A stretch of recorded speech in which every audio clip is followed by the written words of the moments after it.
આજે હું એક પ્રેયર જણાવીશ.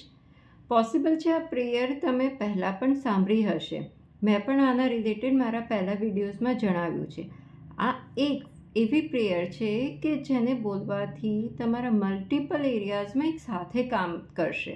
મતલબ તમારા મલ્ટિપલ એરિયાઝમાં જે પ્રોબ્લેમ હશે એ હીલ થવા માંડશે.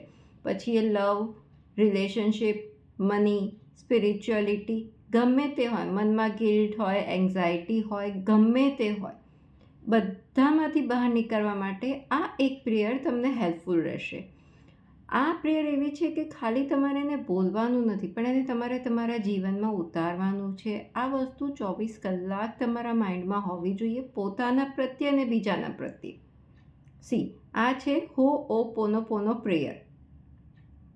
એના 4 શબ્દો છે: sorry, please forgive me, thank you, I love you. આ જે 4 વસ્તુઓ છે એ ફક્ત બોલવા માટે તમારે નથી બોલવાની, પણ આના જે 4 શબ્દો છે એ તમારે તમારા જીવનમાં ઉતારવાના છે અને એ તમારા જીવનનો એક અભિન્ન અંગ હોવો જોઈએ, એ પોતાના માટે પણ અને બીજાના માટે પણ.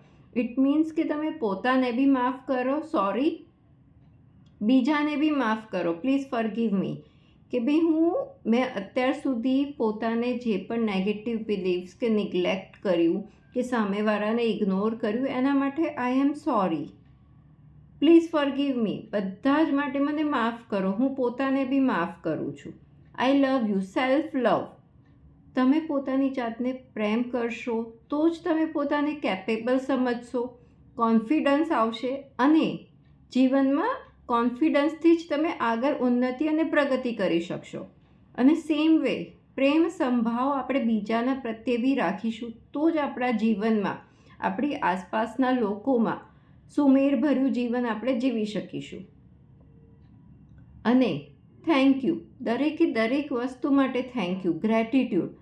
ગ્રેટિટ્યૂડ પર તો હું જેટલું બોલું એટલું ઓછું છે. ગ્રેટિટ્યૂડ મતલબ આપણા જીવનનો એક અભિન્ન અંગ હોવો જોઈએ. ભગવાને આ જ દિવસ સુધી, જન્મથી લઈને આ દિન સુધી જે પણ આપણને આપ્યું છે એ દરેકે દરેક વસ્તુ માટે આભાર માનો. તમે જેટલો આભાર માનશો એટલું ભગવાન ખુશ થઈને તમને વધારે ને વધારે ઓપોર્ચ્યુનિટી આપશે. બીજી વસ્તુઓમાં તમે આભાર વ્યક્ત કરી શકો એના માટે. તો જેટલો પણ આભાર માનશો એટલી ઓપોર્ચ્યુનિટીઝ વધારે આવશે તમારા જીવનમાં. તો આ 4 વસ્તુને તમારા રૂટીનમાં બનાવો અભિન્ન અંગ, પોતાના માટે અને બીજાના પ્રત્યે.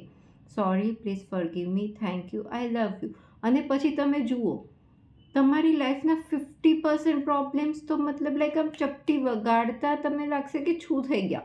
કારણ કે આપણું એ વસ્તુને જોવાનું, આપણો જે નજરિયો છે એ ચેન્જ થઈ ગયો. કારણ કે ઘણા પ્રોબ્લેમ્સ તો આપણું ફક્ત કઈ રીતે આપણે એને જોઈએ છીએ, કેવી રીતે આપણે એને ટેકલ કરીએ છીએ એના ઉપર જ હોય છે. તો આ વસ્તુ કરીને જુઓ અને આપના અનુભવો મારી જોડે શેર કરો. આશા રાખું છું આ વિડીયોથી આપને પ્રેરણા મળી હશે. વિડીયો પસંદ આવ્યો હોય તો વિડીયોને લાઈક કરજો અને ચેનલને સબસ્ક્રાઈબ કરજો. મને સાંભળવા બદલ અને આપનો કિંમતી સમય આપવા બદલ આપનો ખૂબ ખૂબ આભાર. ફરી મળીશું નેક્સ્ટ મીટિંગમાં.